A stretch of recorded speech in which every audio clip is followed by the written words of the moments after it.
Employ burnout ये एक specific type of work place stress होता है जिसको WHO यानी वर्ल्ड हेल्थ ऑर्गेनाइजेशन ने भी एक्नॉलेज की हुई है। जब ये होता है, ऐसे हम लोग बर्नआउट होते हैं, एक general feeling of dissatisfaction employee के अंदर होता है, एक एग्जॉस्शन होता है जो कि फिजिकल एंड मेंटल बोथ होता है। कोई काम में मन नहीं लगता है, एकदम से स्ट्रेस आउट होके हम चलते हैं। बर्नआउट या स्ट्रेस ये एक साइकोलॉजिकल डिजॉर्डर नहीं है, ये एक नेचुरल स्टेट है जिसको कंट्रोल करना बहुत ज़रूरी होता है। जब हम बर्नआउट हो जाता है, इसका सिम्टम्स ऐसा है कि आपको लो एनर्जी फील होता है, फैटिग होता है, आपके अंदर ऊर्जा ख़त्म हो जाती है, कोई भी चीज़ में मन नहीं लगता है, एक नेगेटिविटी डेवलप हो जाता है, दूसरे के साथ हमको फाइट करने में मतलब आगे आ जाते हैं, एकदम स्ट्रेसफुल लाइफ हो जाता है। एक स्टडी के अंदर एक अमेरिकन कंपनी गैलप ने जो स्टडी किया था शायद 1 साल पहले, वो स्टडी के अंदर उनको मिला था कि 23% are really affected under this. और एक स्टडी किया था एक ब्रिटिश कंपनी ने, जिसके अंदर उनको पता चला कि 44% are affected by this. The age group is also very surprising, 30+ मतलब इतना ये प्रेशर डालता है लोगों के ऊपर कि उसे बाहर निकलने के लिए उनको हेल्प की ज़रूरत पड़ता है। कोई भी एम्प्लॉई हो, ऑफिस में प्रेशर में काम करता है, दिन भर काम किया, जब घर में आता है उनको लगता है कि थोड़ा स्ट्रेस फ्री हो, लेकिन घर में आने के बाद क्या होता है, EMI का बोझ, बच्चों का पढ़ाई, फैमिली का प्रेशर, फिर नेक्स्ट डे मन ना होते हुए भी ऑफिस जाना पड़ता है। वो एक कहावत है, एक कोई शायर, महान शायर ने कभी कहा था कि जख्म कहते हैं कि दिल का गहना होता है, और दिल का जो होता है ना, दिल का जो दर्द होता है वो लिबास होता है। मतलब आपको अगर कहीं पे बाहर चोट लगी है, आपने कोई पट्टी वट्टी बना ली, तो सबको पता चलता है, लेकिन अंदर का दर्द ना किसी को पता नहीं चलता।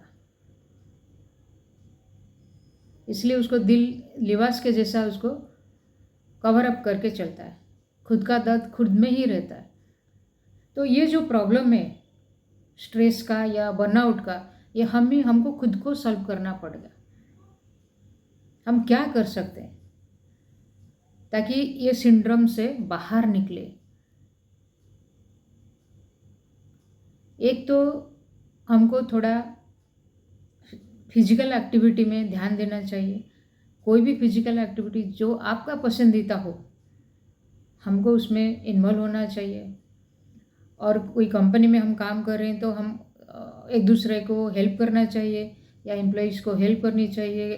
फिजिकल एक्टिविटी, कोई स्पोर्ट्स हुआ, कुछ हुआ, उसमें इनकरेज करना चाहिए पार्टिसिपेट करने के लिए।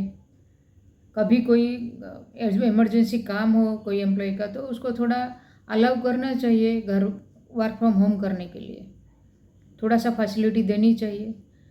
सैलरी जो हमको महीने में मिलता है उसके अलावा हम लोगों को कुछ एक्स्ट्रा फैसिलिटी दे ताकि उनको एक रिवॉर्ड फील हो। ब्रीदिंग एक्सरसाइज या योगा थोड़ा इन्वॉल्व होना चाहिए। कोई क्रिएटिव एक्टिविटी जैसा ड्राइंग हुआ, सिंगिंग हुआ, डांसिंग हुआ, अगर आपका इंटरेस्ट है तो उसमें पार्टिसिपेट करना चाहिए।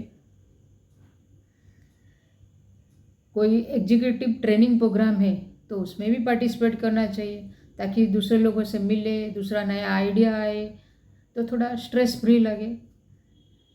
जितना छुट्टी है आपका उसमें से तो आप साल में एक बार तो वैकेशन में जाने की कोशिश करिए, उसी हिसाब से आपका प्लानिंग कीजिए, फाइनेंशियली ऑल्सो।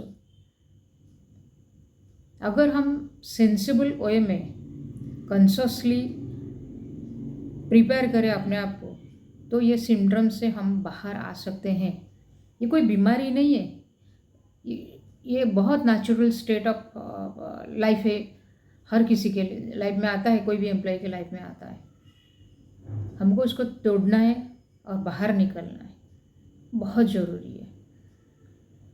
तो फ्रेंड्स, अगर आप ये स्ट्रेस देके गति कर रहे हो, अगर आप ये आपके ये सिम्टम्स देके गति कर रहे हो, आपको लो फील हो रहा है, काम में जाने को मन नहीं कर रहा है, किसी के साथ बातचीत करने को मन नहीं कर रहा है, एक डिटैचमेंट लग रहा है, लोनली फील हो रहा है, इसका मतलब ये है कि आप ये सिम्टम के अंदर तो गति कर रहे हो। अगर कर रहे हो तो प्रिकॉशंस लेके बाहर आ जाओ, ज़िंदगी को जियो, बाकी सब तो चलता रहता है। Thank you friends, and if you have not subscribed my channel, please do subscribe PM at HRD. Thank you.